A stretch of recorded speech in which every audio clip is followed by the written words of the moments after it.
So our final coping strategy relates to negative thoughts. We all have negative thoughts. This is a natural part of being human.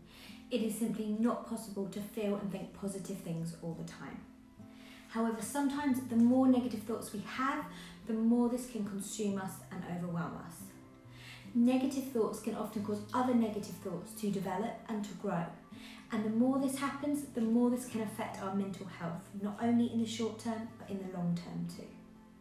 So a technique that we could try to do is to reframe our thoughts a little and almost train our minds to get used to focusing on the smaller, positive aspects of our day that usually we may just overlook and perhaps not even consciously think about. The way we can do this is via something called a gratitude tree. So all you need to do on a piece of paper is draw out a really simple tree. So just with a trunk, some branches, and maybe some leaves coming off the branches. Instead, you could also use something like a gratitude flower. So simply draw something out with a stem, some leaves and some petals. Or maybe even if you love holidays and love traveling, you could just draw a simple aeroplane with some windows on it. It can be absolutely anything in the world. It just needs to be something that can have different parts to it. So for example, petals on a flower, branches and leaves on a tree, windows on a plane, because we're going to write words and sentences in the different parts of our pictures. So I'll suggest a way that you can use this technique talking about set days of the week.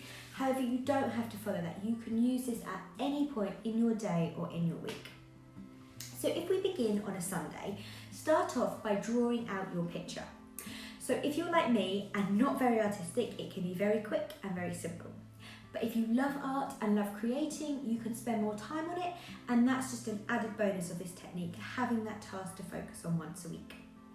So then once you've got your picture, the following week, every day, Monday to Saturday, at the end of each day, write down 3 or 4 words or sentences on parts of the picture that you felt grateful for that day.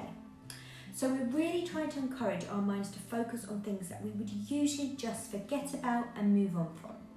So perhaps you got a nice text message from a friend, maybe you heard a new song on the radio that you loved, maybe your coffee tasted extra special, maybe your dinner was really great. It can literally be anything, it's personal to you. If you do that each day of the week, by the following Sunday, your tree, or whatever picture you choose to use, should be full of aspects of your week that you felt grateful for. And you can spend time at the end of the week reading it all through again, looking at your picture as a whole with all the small, mundane aspects of your week that actually were really positive, clearly written there in front of you. The more we do this, the more our minds can get used to focusing on smaller aspects of our life, which can help when we feel flooded with big negative emotions.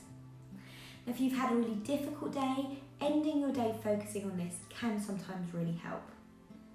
If you stick at this, then you can get into this pattern every week. So in a few weeks' time, you will have multiple pictures with your wording on.